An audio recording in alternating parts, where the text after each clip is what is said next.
मैं निवेदन करूंगा माननीय जय जोगी जी को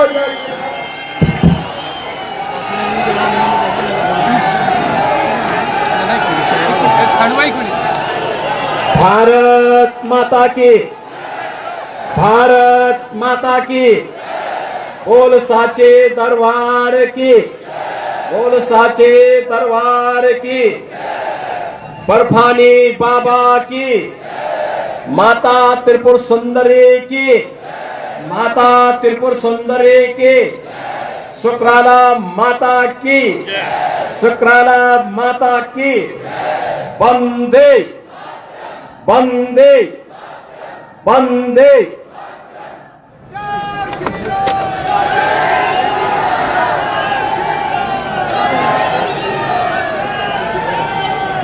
केंद्रीय मंत्री और देश की प्रतिष्ठित उधमपुर लोकसभा सीट से भारतीय जनता पार्टी के प्रत्याशी डॉक्टर जितेंद्र सिंह जी, भारतीय जनता पार्टी के प्रदेश के अध्यक्ष श्री रविंद्र रैना जी, पूर्व deputy CM doctor Nirmal Singh ji, Bharatiya Janata party के प्रदेश संगठन महामंत्री श्री अशोक कौल जी, प्रदेश महासचिव डॉक्टर डीके मनाल जी, प्रदेश प्रवक्ता श्री राजीव जसरोटिया जी, सुनील सेठी जी, जिला प्रभारी मुनीश शर्मा जी, जिलाध्यक्ष गोपाल महाजन जी, भारतीय जनता पार्टी के सभी पदाधिकारीगण, कठुआ से आए हुए मेरे सभी उपस्थित बहनों और भाइयों, आज इस पावन धरा को,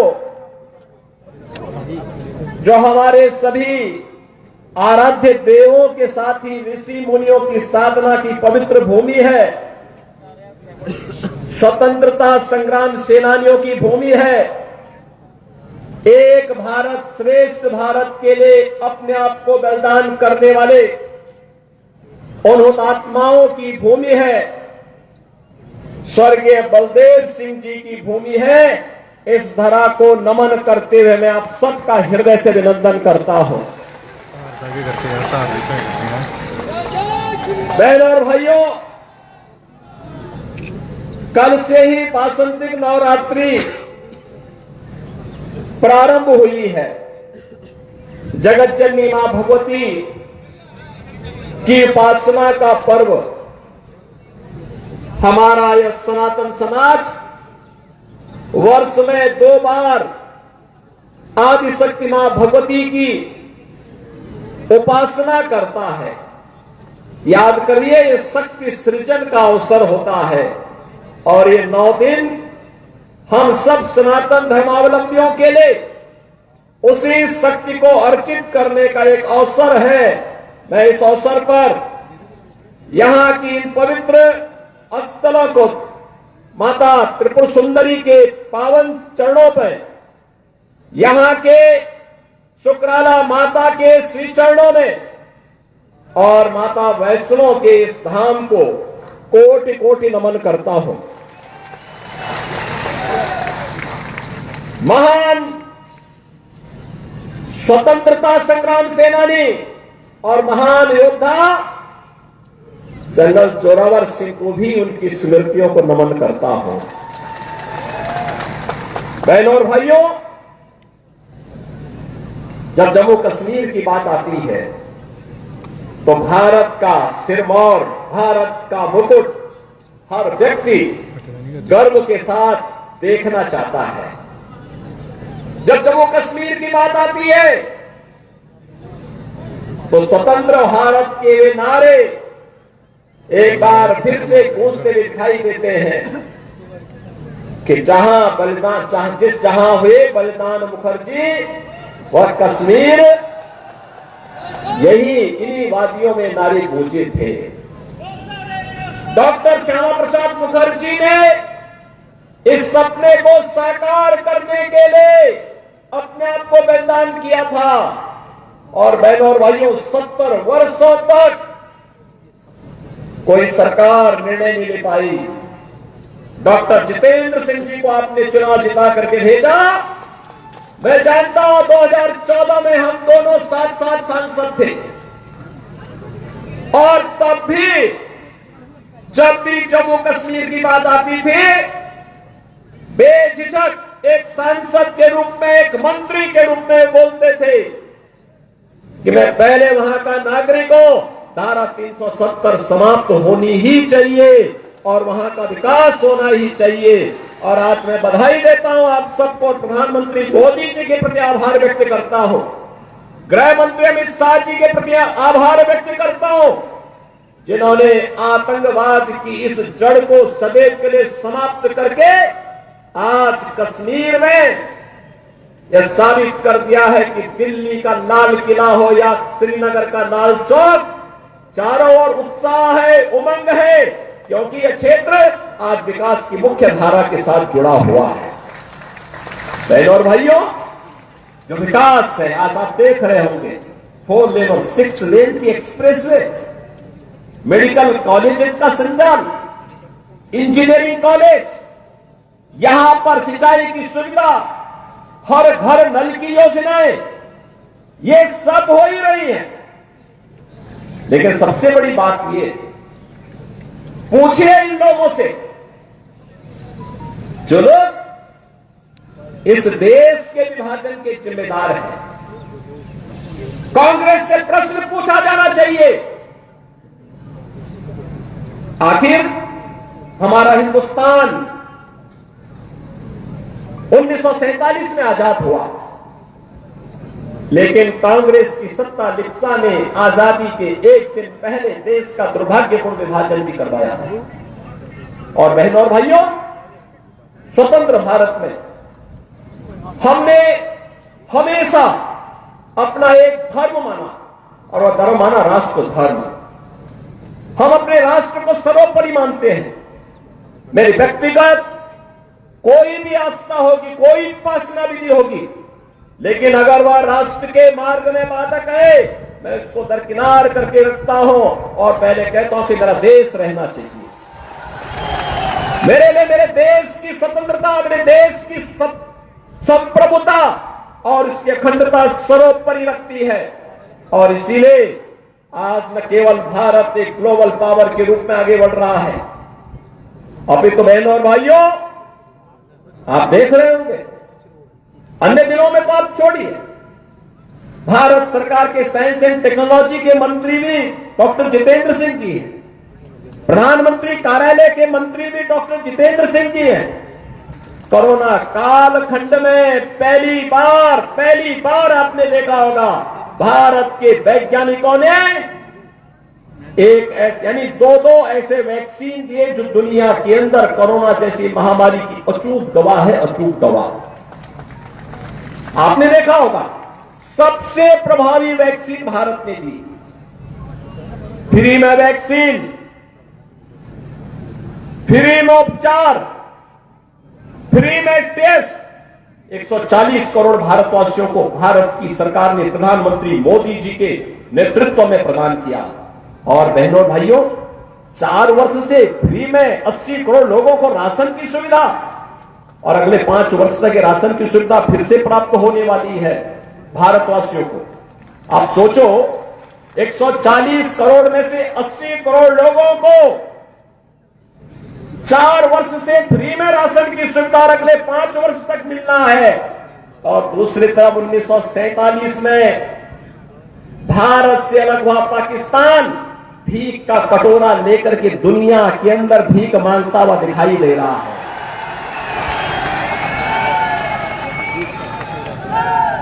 आज आप देख रहे होंगे बदलते हुए भारत को, ये जो नया भारत है, बहनों और भाइयों, इस नए भारत को आज आप देख रहे होंगे एक भारत श्रेष्ठ भारत। इस भारत में भारत के 140 करोड़ लोगों का सम्मान भी है।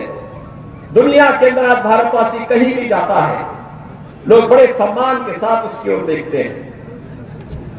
आज भारतवासी दुनिया के अंदर सम्मान प्राप्त कर रहा है। आज सीमाएं भी सुरक्षित हुई हैं। ऐसा नहीं कि अब कोई पाकिस्तान का व्यक्ति कोई घुसपैठ करके हमारी सुरक्षा में सेंध लगाएगा,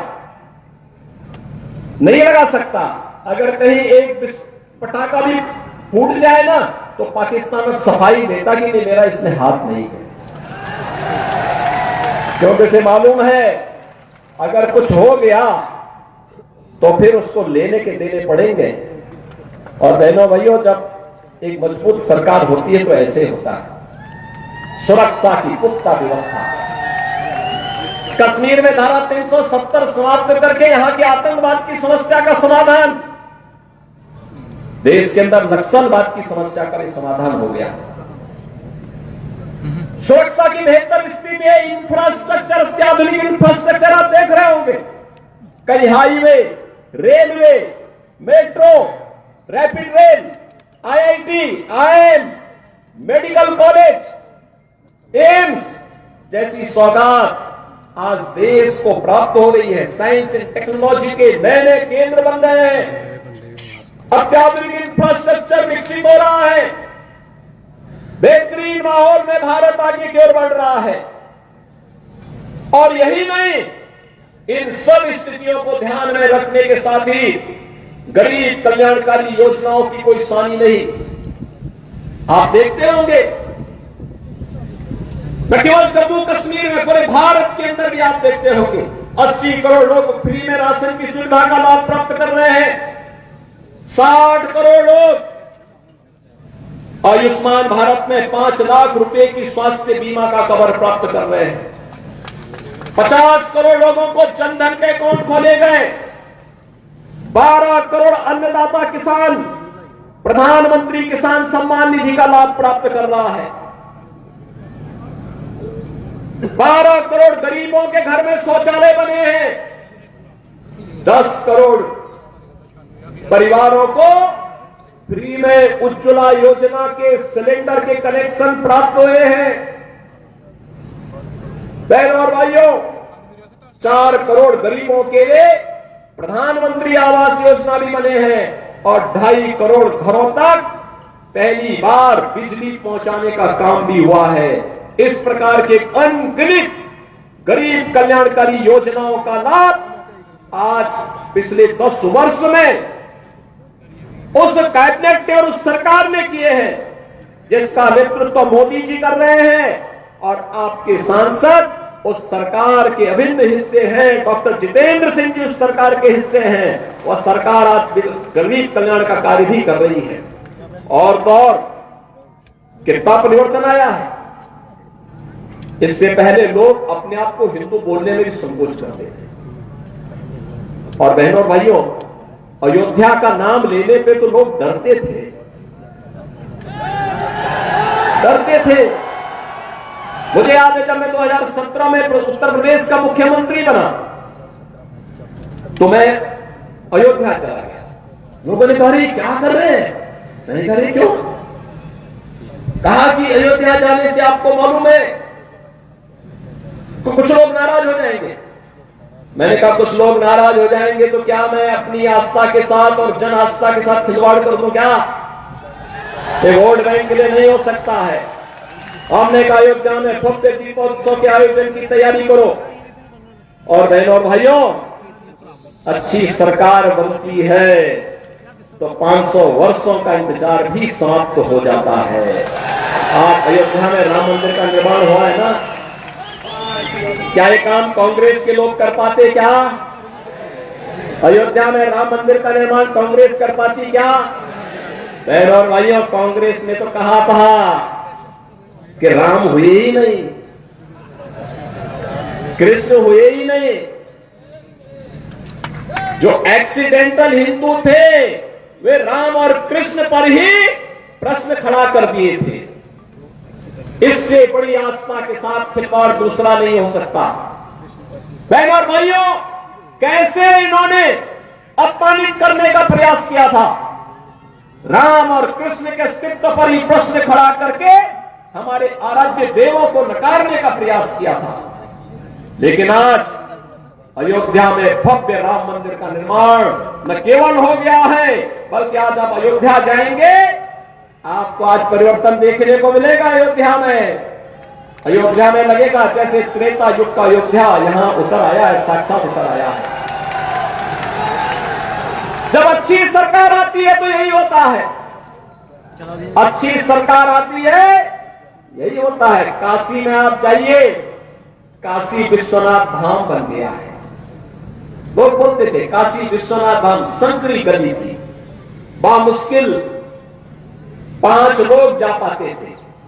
आज 50,000 श्रद्धालु भी एक समय वहां आ जाए मंदिर परिसर में, कोई समस्या नहीं है, कोई समस्या नहीं है। आस्था का सम्मान कैसे होना चाहिए, यह कार्य भी आज देखने को मिल रहा है। नौजवानों के लिए रोजगार की व्यवस्था, जीविका की व्यवस्था कैसे होनी चाहिए, यह कार्य भी आज देश के अंदर बखूबी आगे बढ़ रहा है। और बहनों और भाइयों, यही नहीं, हमें सुरक्षा भी करनी है और देश को समृद्धि के नई ऊंचाइयों तक भी लेके चलना है। इस पर जो कार्य वर्तमान में हो रहा है, यह किसी से छुपा हुआ नहीं है, पूरा देश इस बात को जानता है। आपने देखा होगा, यह देश जब अपनी आजादी का अमृत महोत्सव मना रहा था, आजादी के 75 वर्ष पूरे हो रहे थे, देश उत्साह के साथ जुड़ा हुआ था और उस उत्साह को और दुगना कर दिया था जब जो ब्रिटेन लगभग 200 वर्षों तक जिस भारत में शासन किया था, उस ब्रिटेन को पछाड़ करके प्रधानमंत्री मोदी जी के नेतृत्व में भारत दुनिया की 5वीं बड़ी अर्थव्यवस्था बना, 5वीं बड़ी अर्थव्यवस्था बना। और आज तो हम इसीलिए आए हैं। बहुत सारे लोग आएंगे आपके पास अपनी बात कहने के लिए, कोई जाति की बात करेगा, कोई क्षेत्र की बात करेगा, कोई भाषा की बात करेगा, कोई किसी अन्य बात की बात करेगा। हमें किसी बात में नहीं रुकना है, बहुत खोया है, अब पाने का समय आया है, अपने देश को मजबूत करने का समय आया है। कठुआ को विकास की मुख्य धारा के साथ जोड़ करके अपने वर्तमान और भावी पीढ़ी के लिए उज्जवल भविष्य देना है। और इसके लिए आवश्यक है जो कार्य यहां पे पिछले 10 वर्ष के अंदर मैं सचमुच चौंका था जब मैं ऊपर से हेलीकॉप्टर से देख रहा था। यहां का विकास किस तरीके से कोई सोचता था, यहां भी एक्सप्रेसवे से जुड़ेगा, यहां भी मेडिकल कॉलेज बनेंगे, यहां पे प्रौद्योगिकी संस्थान बनेंगे, यहां पे कुछ अच्छे सेंटर स्थापित होंगे। जम्मू कश्मीर को तो लोगों ने लावारिस छोड़ दिया था, भगवान भरोसे छोड़ दिया था। देश को इन्होंने किस प्रकार का व्यवहार देश के साथ किया था। बहनों और भाइयों, कांग्रेसियों के व्यवहार पर कोई आश्चर्य नहीं, क्योंकि इन्होंने पूरे देश को अपनी पपौती समझ करके उसको, जब देश के ऊपर संकट आता था, ये लोग देश छोड़ करके भाग जाते थे। किसी भी समय में आपने देखा होगा, क्या डोडा का नरसंहार किसने नहीं देखा था। लेकिन बहनों और भाइयों, अब हमारे पास वक्त आया है, पिछले 10 वर्ष में जो कार्य किया है उसके परिणाम को हमें और बेहतर तरीके से सामने लेकर के आना है। और इसके लिए तीसरी बार मोदी जी ने आपसे कार्यकाल मांगा है। मोदी जी तीसरी बार देश के अंदर भारत को तीसरी बड़ी अर्थव्यवस्था के रूप में स्थापित करने के लिए आपके पास आ रहे हैं। और इसके लिए मोदी जी के प्रतिनिधि के रूप में आपके लोकप्रिय सांसद और केंद्रीय मंत्री डॉक्टर जितेंद्र सिंह जी तीसरी बार आपका आशीर्वाद प्राप्त करने के लिए आपके पास आए। बहनों और भाइयों, अपनी सहजता, अपनी सरलता, अपने व्यवहार कुशल से न केवल उन्होंने देश के अंदर बल्कि जो भी दायित्व उन्हें भारत सरकार ने सौंपा है, पार्टी ने सौंपा है, उसका बखूबी निर्वहन करने की जिम्मेदारी उन्होंने जिस तत्परता और जिस प्रतिबद्धता के साथ किया है वो अद्भुत है, अभिनंदनीय है। और इसके लिए मैं आपको बधाई देता हूं, क्योंकि प्रतिनिधि आपने चुना। उनके साथ संसद में हम लोग जब 2014 में साथ साथ सांसद थे, तब भी मैं देखता था बहुत ही सहजता सरलता के साथ किसी भी बड़ी से बड़ी समस्या का समाधान कैसे होना चाहिए, इसके लिए वह उस समस्या के समाधान पर विश्वास करते थे। बहनों और भाइयों, आज मैं आपसे यही कहने के लिए आया हूं, आज देश आज जिस नए युग में प्रवेश किया है, जिस नए भारत का हम दर्शन कर रहे हैं, यह सच है मोदी जी का नेतृत्व है। मोदी जी को इसका श्रेय जाता है। नए भारत के शिल्पी के रूप में मोदी जी का हर व्यक्ति सम्मान करता है। लेकिन बहनों और भाइयों, मोदी जी के साथ साथ आपको भी इसका श्रेय जाता है, क्योंकि मोदी जी को एक वोट देकर के आपने मोदी जी को देश की सत्ता सौंपी, देश की बागडोर सौंपी। मोदी जी को देश की बागडोर सौंपी है तो परिणाम आज आपके सामने है। अयोध्या में राम मंदिर भी बन रहा है, भारत दुनिया की बड़ी ताकत भी बन रहा है, सुरक्षा का बेहतर वातावरण भी बन रहा है, विकास के बड़े बड़े कार्य भी हो रहे हैं, गरीब कल्याणकारी योजना भी प्रभावी ढंग से आगे बढ़ रही है। अगर जनता जनार्दन वोट ही न देती, क्या हम उत्तर प्रदेश देश के सबसे बड़े राज्य को संभाल पाते? क्या जो जम्मू कश्मीर की स्थिति थी, यहां पर पाकिस्तान प्रस्त आतंकवादी किस तरीके से तबाही मचाए हुए थे, लेकिन उत्तर प्रदेश के अंदर तो सत्ता के संरक्षण में जिस प्रकार की अराजकता थी, हर दूसरे दिन दंगा होता था, कर्फ्यू लगता था, महीनों महीनों कर्फ्यू रहता था। बहनों और भाइयों, 7 वर्ष से मैं आज उत्तर प्रदेश के अंदर मुख्यमंत्री के रूप में काम कर रहा हूं, और बहनों और भाइयों, 7 वर्ष में एक भी दंगा नहीं हुआ। वहां कोई दंगा नहीं है, कर्फ्यू नहीं है, बल्कि भगवान शिव की कावड़ यात्रा निकलती है धूम धड़ाके के साथ। लोग भूल गए कि कर्फ्यू भी कभी लगता था यहां पे। आप देखते होंगे, उत्तर प्रदेश देश का पहला राज्य है जहां के धर्मस्थलों से जो माइक की चिल्लाहट होती सब उतर गया है। समाज हवा माइक की आवाज नहीं होती है। लोग शांतिपूर्ण तरीके से विकास में विश्वास कर रहे हैं। विकास और आस्था को सम्मान किस रूप में होना है, अयोध्या उसका एक उदाहरण आपके सामने है, मथुरा वृंदावन उसका उदाहरण है। और बहनों और भाइयों, मैं तो आज अपने कटवा के बहनों और भाइयों से यही कहूंगा, आपके यहां प्रथम चरण में चुनाव है। चुनाव के बाद पदाधिकारी अन्य क्षेत्रों में प्रचार के लिए जाएंगे, देश के अन्य क्षेत्रों में भी जाएंगे, लेकिन आप लोगों को फिर अयोध्या के दर्शन के कार्यक्रम जरूर बनाने चाहिए। बनाइए, हमें पहले से बता देना। आज अयोध्या में कोई समस्या नहीं है, कोई समस्या नहीं। जो पहले आज से 7 वर्ष पहले 10 वर्ष पहले अयोध्या गया होगा वो थोड़ा संकोच कर रहा होगा। अब अयोध्या बदल गई है। जैसे कठुआ में 6 लेन के एक्सप्रेस वे आ रही है ना, ऐसे अयोध्या के अंदर भी हम लोगों ने ऐसे एक्सप्रेस वे बना दी है।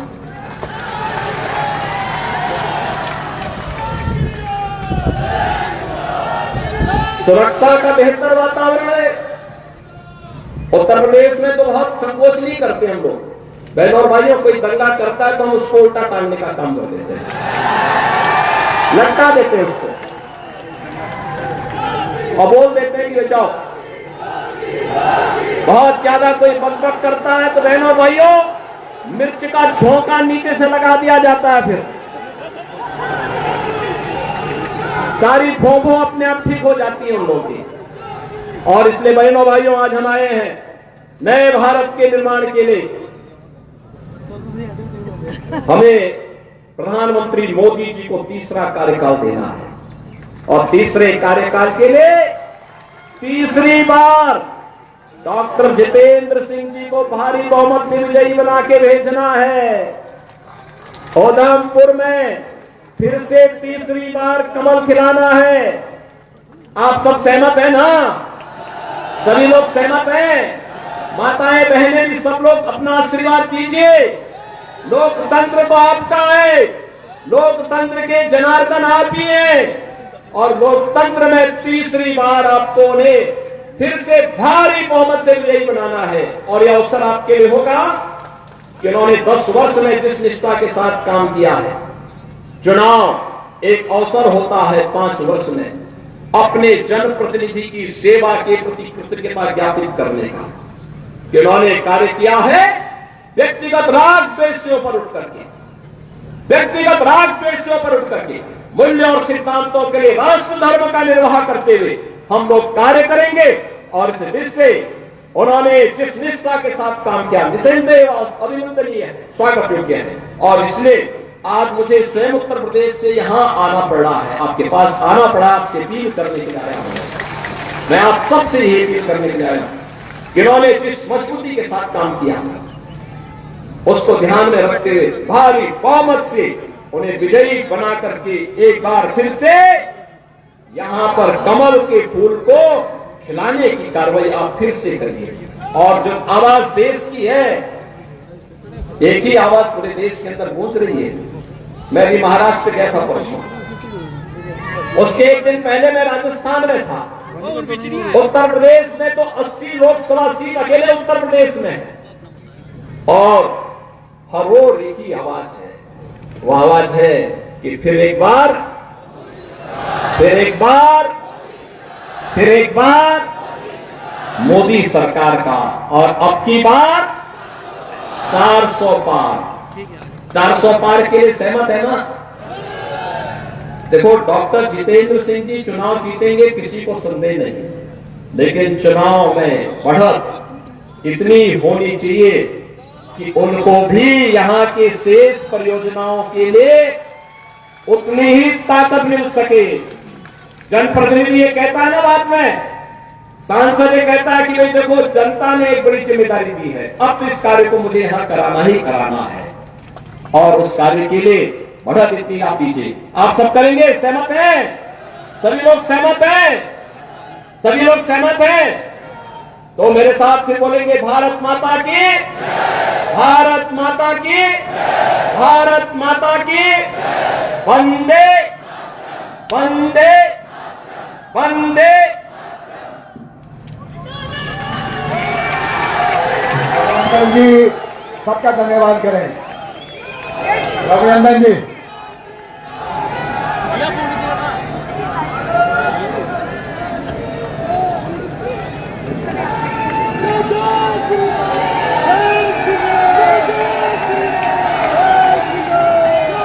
भारत माता की, भारत माता की।